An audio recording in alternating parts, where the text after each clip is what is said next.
देखिए पीएमटी 2007 का क्वेश्चन है, क्वेश्चन ध्यान से सुनिए। What is the value of inductance L for which the current is maximum in the series LCR circuit with C is equal to 10 microfarad and omega is equal to 100 per second, 1000 per second। जरा समझने की कोशिश करिएगा।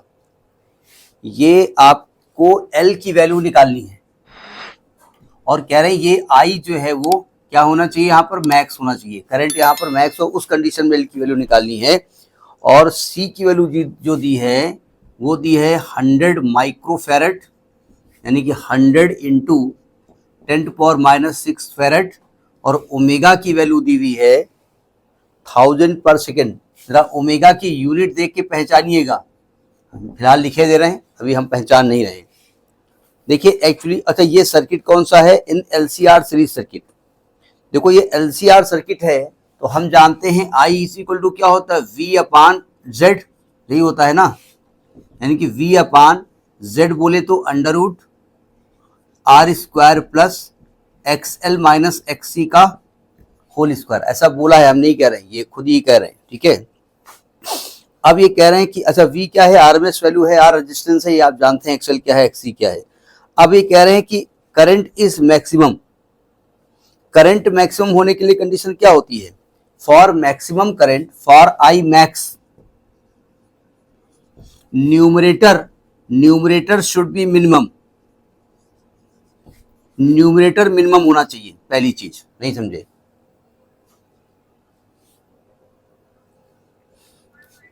तो यानी कि अच्छा इसके मिनिमम के लिए या तो भाई देखो ये निगेटिव हो नहीं सकता, थोड़ा समझने की कोशिश करिएगा, कभी कभी इम्पीडेंस रेजोनेंस लेकर के नहीं आता है भाई। मिनिमम के लिए या तो ये निगेटिव हो जाए, एक वैल्यू माइनस हो जाए, निगेटिव हो नहीं सकती, यानी ये या तो जीरो हो जाए। अब ये जीरो हो जाएगा तो काम ही खत्म, रेजिस्टेंस नहीं है, इसका मतलब एक्सएल की वैल्यू एक्सी के इक्वल होना चाहिए, बस काम खत्म। यानी ये आपसे रेजोनेंस सर्किट के बारे में बात कर रहे हैं, तो एक्सएल बोले तो ओमेगा एल और एक्सी बोले तो 1 upon omega C.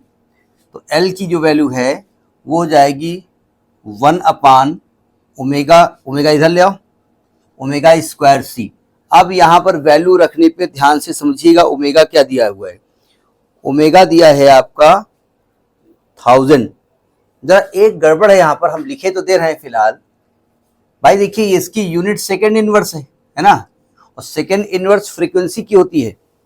Actually omega angular frequency कहलाती जरूर है, लेकिन ओमेगा 2πf होती है।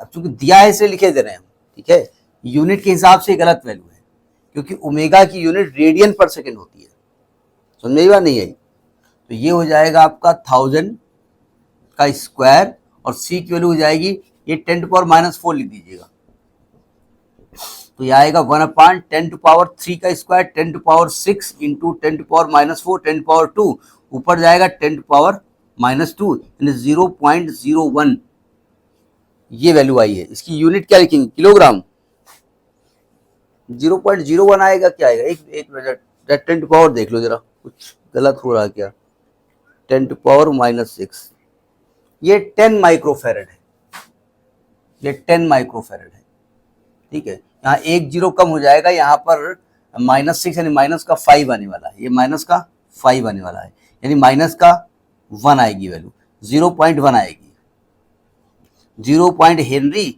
या 100 मिली हेनरी।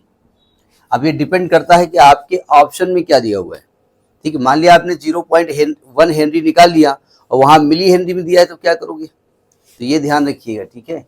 मैं ओमेगा के यूनिट से थोड़ा सा क्या उर्दू में कहेंगे ना, पता नहीं क्या उर्दू अजीब होती है, ठीक है, ये मतलब दिया गया, ये पीएमटी 2007 का क्वेश्चन है।